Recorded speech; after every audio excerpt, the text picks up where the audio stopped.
আমার সামনে যেটি দেখতে পাচ্ছেন এটি হচ্ছে বিটরুট পাউডার। আমি এটা গ্রিন টাচ, এই যে দেখা যাচ্ছে নাকি নামটা, গ্রিন টাচ থেকে অর্ডার করেছি। এই যে আমি গ্লাসে গুলিয়ে নিয়েছি, এই যে। তো এটা কিন্তু খুবই একটা ভালো ফুড, গুড ফুড বলা যেতে পারে। মারিঙ্গা পাউডার যেমন মারিঙ্গা পাউডারের মতো এরকম গুড ফুড এটাকে বলা যেতে পারে। খুবই আমাদের জন্য এটা উপকারী একটা পাউডার। এটা আমরা আমাদের খাদ্য তালিকায় রাখতে পারি। অনেকে আছেন খুব দুর্বল ফিল করেন, এত বেশি ক্লান্ত থাকে যে সব সময় বলতে থাকেন ভালো লাগে না, ভালো লাগে না, এই ধরনের কথা বলতে থাকেন।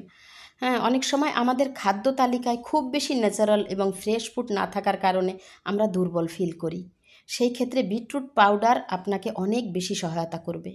অ্যাটলিস্ট যারা বেশি খেলাধুলা করেন, অনেক কাজ করেন, অনেক লোড নিতে হয়, তাদেরকে বলবো আপনারা খাদ্য তালিকায় বিটরুট পাউডার রাখতে পারেন। এটি যে কোনো টাইমে এক গ্লাস পানিতে দিয়ে গুলিয়ে খেয়ে নিতে পারেন।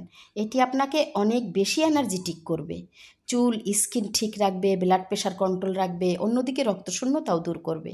আমি খুব বেশি সাজেস্ট করব তাদেরকে যারা ব্লাড প্রেশারের রোগী এবং যারা রক্তশূন্যতায় ভুগছেন।